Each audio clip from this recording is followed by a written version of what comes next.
company more than $168 million. Joining me now is Andrew Weissman, former FBI general counsel, MSNBC legal analyst, and co-host of the Prosecuting Donald Trump podcast. Andrew, Donald Trump's admission on the stand, given the fact that Judge Engoron has already found for Letitia James' office on the substantive questions, seems bizarre, a huge error. Is it just that he's got no self-control? Isn't this case over?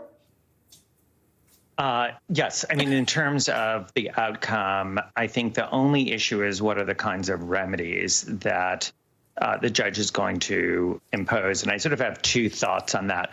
One is, Joy, very frequently witnesses who are not telling the truth may start off well, but as the day progresses, it sort of gets harder and harder to maintain focus on what the truth is and what you're supposed to be saying.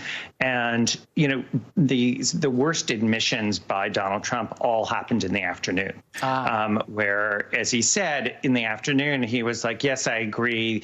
The intent of doing this was to induce them to loan me money.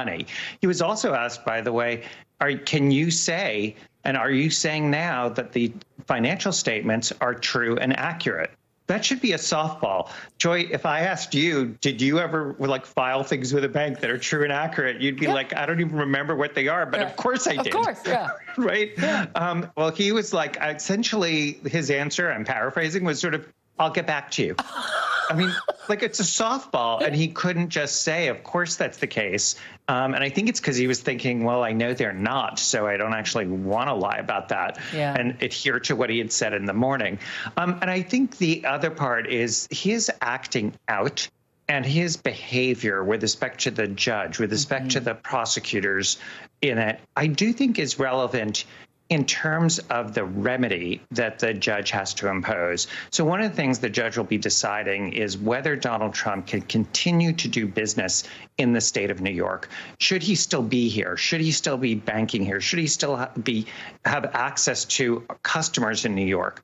And if you've got someone who's so unrepentant, who's so out of control, who so much doesn't care about the rule of law, it seems to me that the judge could easily weigh in his conduct here to say, you know what, this is not the kind of person, a recidivist, who we want to have preying on people in New York. So I think he hurt himself both substantively and in terms of his behavior. Yeah, and people, I think, too often try to assign sort of four-dimensional chess to Donald Trump's actions when he's really just a 77-year-old man with no self-control, right? But I think, but one of the ways Rolling Stone was trying to sort of suss out why he was literally yelling at the judge yesterday.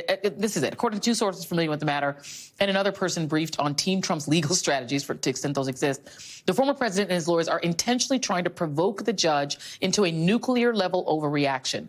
According to three sources, several Trump attorneys and other key allies have advised him that the more the New York judge supposedly overreacts, including perhaps remanding Trump, the better their case for an appeal will be. What do you make of that, if that is strategery? Well, I think the only person who so far has overreacted is Donald Trump. I think there's a very good argument that the judge has underreacted. When Donald Trump, for the second time, spoke about and denigrated the judge's law clerk, I was very much saying that if you impose only $10,000, you are sending almost a sort of welcoming of it, because you're dealing with somebody who smells out power and that power dynamics. And I thought, if anything, Judge Engoron was holding his fire and actually trying not to react. And you should know, most judges are very aware that litigants who are losing try that tactic. Yeah. They try and go to the judge, and I don't think he's falling for it. So I just don't think that strategy is going to work. And if anything, attacking a law clerk, I don't think on appeal, those judges, they have law clerks also. Yeah. So I don't think it's going to really work. Yeah, and it might not be a tactic. He literally just might not have any self-control. Andrew Weissman, yep. Thank you. And still